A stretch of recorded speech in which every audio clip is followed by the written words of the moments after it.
Magandang hapon mga parikoy. Meron tayong e-bike.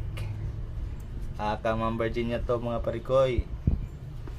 So ito try nating ayusin to mga parikoy. Matagal na tong naka-imbak dito mga parikoy.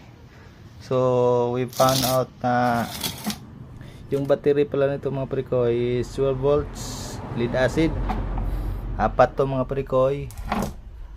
Tsaka nung tinis namin is wala ng laman. So nagka-idea kami na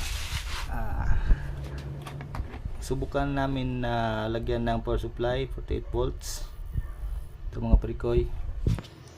So dito mga parikoy nawala kasi yung susi niya. Nag-short kami dito mga parikoy, yung orange at saka pink dye pink at saka yellow.